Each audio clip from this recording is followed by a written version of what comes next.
when the future is so shapeless. The whole state of Sabah, effective 1 minute past midnight on October 13, 2020, was again placed on Conditional Movement Control, CMCO, until October 26, 2020.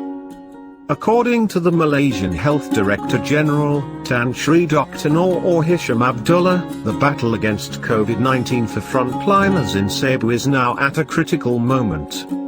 With the rising number of infections in the state, the authorities will have to take several strategies and approaches to break the COVID-19 chain in the state. Sabah is now on the top list of most infected states in Malaysia with 5,064 confirmed cases, with 443 new cases reported today, October 13, 2020. With the implementation of the CMCO, all residents must comply with the stipulated Standard Operating Procedure (SOP). Among them are all residents are not allowed to leave their homes, with the exceptions of those who are required to perform their duties in the essential services.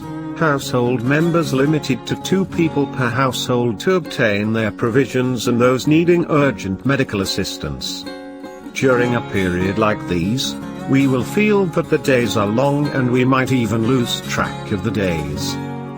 This is why it is important now that we should give shape to time, especially when the future is so shapeless. We do not know whether this virus will continue to rage for weeks or months, or, Lord help us, on and off for years. We do not know when we will feel safe again. And so many of us, minus those who are gifted at compartmentalization or denial, remains largely captive to fear.